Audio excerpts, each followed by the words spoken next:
Pemirsa, mobil minibus menabrak pembatas bundaran Tugu Keris di Kota Pekanbaru, Riau. Ya, kecelakaan ini terjadi diduga pengemudi kurang konsentrasi dan sedang dalam keadaan sakit.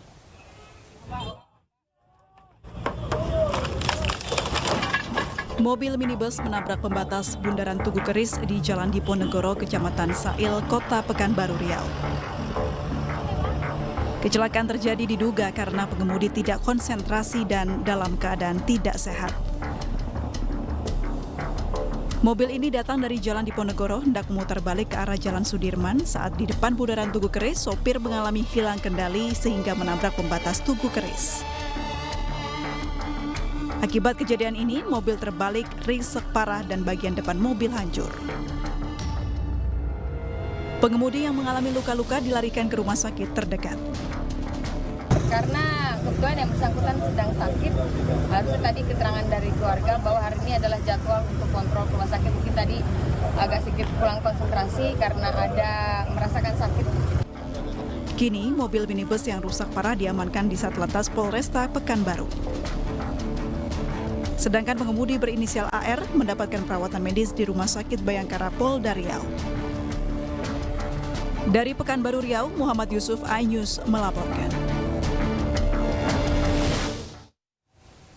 Pemirsa, Polda Metro Jaya akhirnya mencabut status tersangka mahasiswa UI Hasya Attallah yang menjadi tersangka setelah terlibat kecelakaan.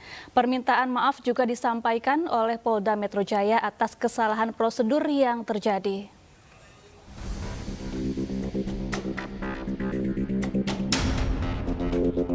Polda Metro Jaya meminta maaf atas proses penyelidikan yang selama ini dilakukan atas kasus kecelakaan mahasiswa Universitas Indonesia, almarhum Hasya Attallah. Polda Metro Jaya mengakui adanya ketidaksesuaian administrasi prosedur dalam proses penyelidikan kasus ini. Temuan ini berdasarkan hasil evaluasi tim asistensi yang dibentuk oleh Kapolda Metro Jaya. Sesuai hasil gelar perkara khusus, polisi akhirnya mencabut status tersangka yang disandang almarhum Hasya Attallah yang menjadi korban akibat kecelakaan ini.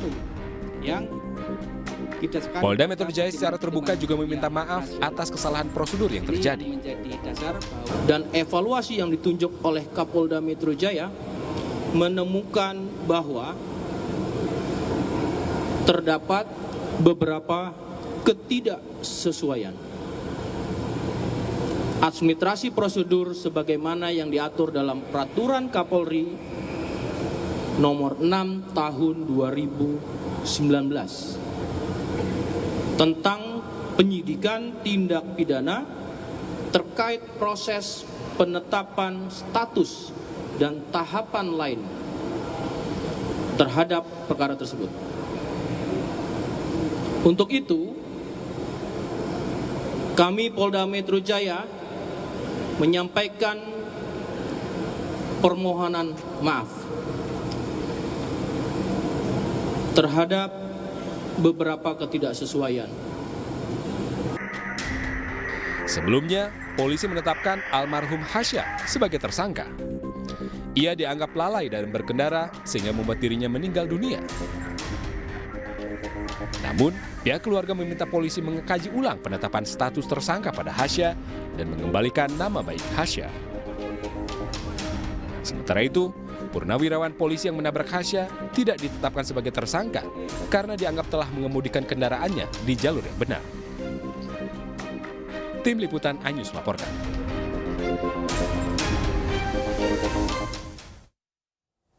Ya, sementara itu pemirsa, tim penyidik Direktorat Kriminal Umum Polda Jambi dan pihak Rumah Sakit Jiwa Jambi memeriksa kondisi kejiwaan pelaku pelecehan seksual terhadap belasan anak. Ibu satu anak tersebut akan menjalani observasi selama 14 hari ke depan.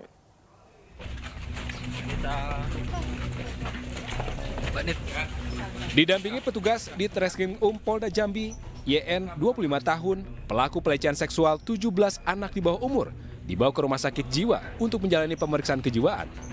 YN datang dengan kedua tangan di borgol menuju ruang pelayanan medis.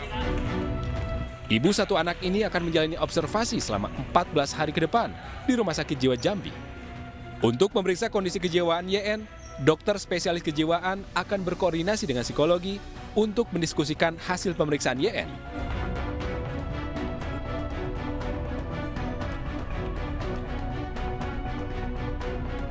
Sesuai SPO kita itu selama 14 hari kita observasi nanti dengan spesialis jiwa yang ada di rumah sakit jiwa. Kalau memang kita butuh nanti psikologi, kita akan panggil psikologi sehingga hasilnya nanti setelah kita lakukan observasi ya. Melibatkan berapa dokter ya, Bang? Ya kita belum tahu karena ini baru awal. Kita nanti sesuai dengan perkembangannya saja. Berapa lama? 14 hari. Mulai hari ini ya, Bang? Ya, tapi karena masuknya hari ini ya kita mulai hari ini. Sebelumnya, polisi telah memeriksa belasan saksi korban, termasuk suami pelaku. Hasilnya, YN telah ditetapkan sebagai tersangka oleh petugas perlindungan perempuan dan anak di Treskrim Polda Jambi. Kasus pelecehan seksual terhadap belasan anak di bawah umur itu terjadi di rumah pelaku. Peristiwa itu terbongkar setelah pelaku membuat laporan polisi dengan mengaku telah diperkosa oleh para korbannya. Dari kota Jambi, Adrianus Susandra, iNews melaporkan. Pemirsa, 2 bocah kakak dan adik di Cimahi, Jawa Barat menjadi korban penganiayaan oleh ayah kandungnya. 1 korban meninggal dunia, sementara kakak korban kini dirawat di rumah sakit.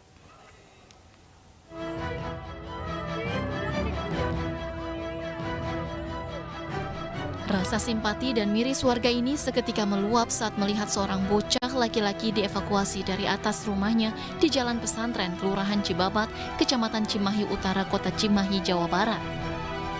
Evakuasi bocah ini dilakukan setelah terjadi aksi penganiayaan terhadap 2 anak kakak beradik yang diduga dilakukan oleh ayah kandungnya sendiri.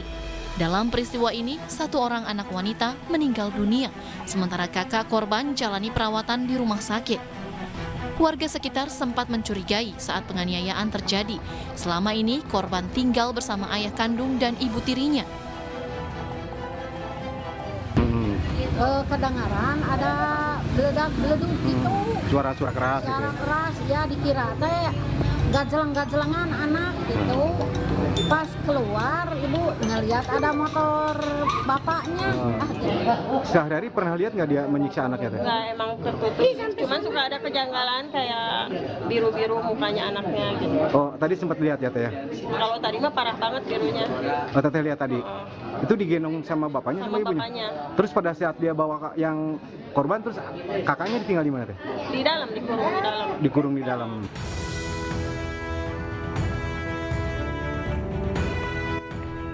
Polisi yang menangani kasus ini telah mengamankan orang tua korban dan telah menjalani pemeriksaan. Sudah kita amankan, sedang dalam proses pemeriksaan. Ya. Jadi untuk motif lain masih kami dalami, karena ini masih baru saja dibawa ke Polres. Ya, jadi untuk motif lain ini masih kita dalami. Intinya ada 2 korban, ya, 1 meninggal dunia, 1 masih mengalami sakit.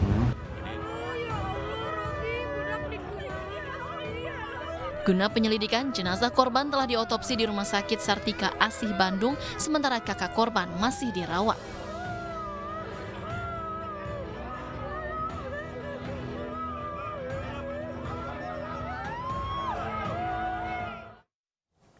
Ya, bersamaan dengan penetapan Oknum Perawat D sebagai tersangka, Ketua Pimpinan Muhammadiyah Wilayah Sumsel dan Direktur Utama Rumah Sakit Muhammadiyah Palembang menjenguk korban dengan harapan kasus berakhir damai, tidak lanjut ke ranah hukum.